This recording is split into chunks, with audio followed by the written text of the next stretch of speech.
One day, Edward was in the shed where he lived with the other engines. They were all bigger than Edward and boasted about it. "The driver won't choose you again," said Gordon. "He wants strong engines like us." But the driver and fireman felt sorry for Edward. "Would you like to come out today?" "Oh, yes, please," said Edward. So they lit his fire, made lots of steam, and Edward puffed away.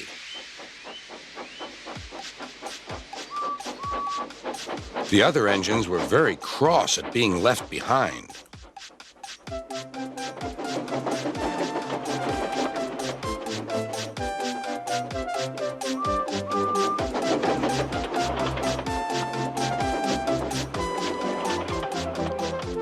Edward worked hard all day. The coaches thought he was very kind, and the driver was very pleased.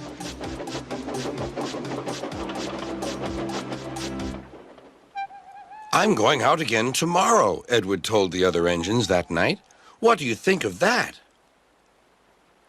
But he didn't hear what they thought, for he was so tired and happy that he fell asleep at once. Next morning, Edward woke up to find nothing had changed. Gordon was still boasting. "You watch me, little Edward, as I rush through with the express. That will be a splendid sight for you. Goodbye, little Edward. Look out for me this afternoon."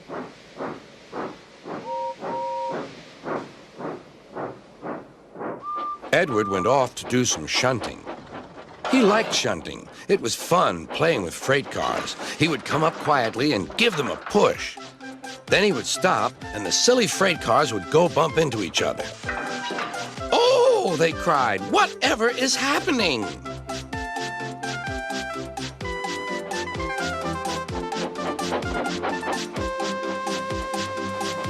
Edward played till there were no more freight cars.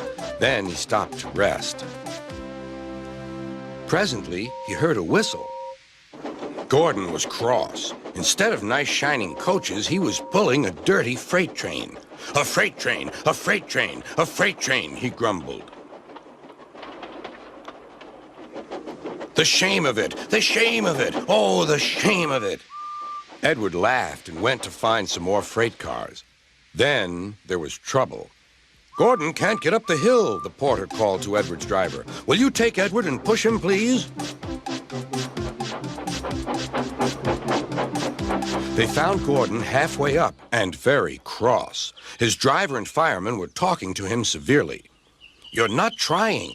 "I can't do it," said Gordon. "The noisy freight cars hold an engine back so." Edward's driver came up.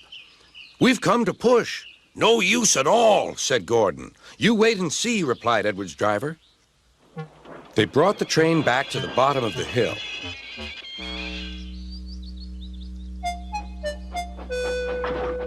"I'm ready," said Edward. "No good," grumbled Gordon. They pulled and pushed as hard as they could.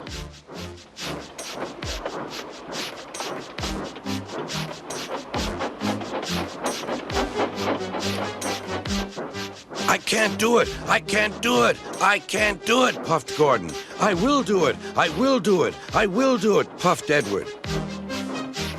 Edward pushed and puffed and puffed and pushed as hard as ever he could.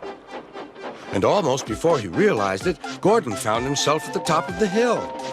"I've done it! I've done it! I've done it!" he said proudly. He forgot all about kind Edward and didn't say thank you.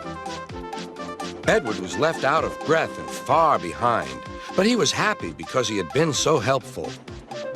At the next station, he found that the driver and fireman were very pleased with him. The fireman gave him a nice long drink, and the driver said, "I'll get out my paint tomorrow and give you a beautiful coat of blue with red stripes. Then you'll be the smartest engine in the shed."